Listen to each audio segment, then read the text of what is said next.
kacu gahugu keza sagwa amahoro bawe abana bawe bose wavyaye muri zone Gatumba komine Mutimbuzi intara ya Bujumbura haruguruwe kuri wa gatandatu igenekerezo rya gatandatu nzero umwaka wa 2024 igorofa igeretse kabiri ikabizwi ku izina rya Iwacu Residence y'umushinga ntahe Barnabe Rihanda.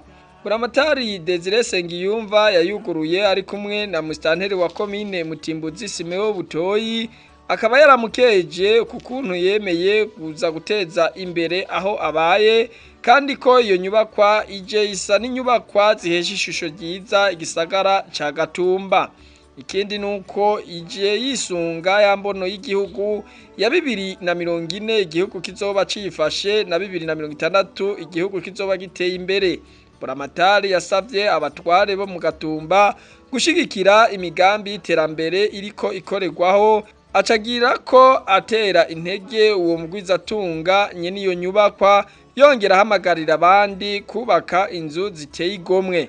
Iyo nzu ikaba ikorerwamwo ubudandaji ikazokwakira kandi n'ingenzi.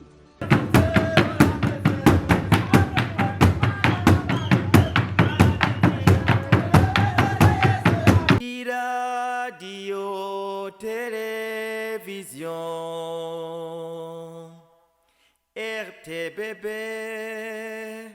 ni vyiza by'Uburundi bwiza.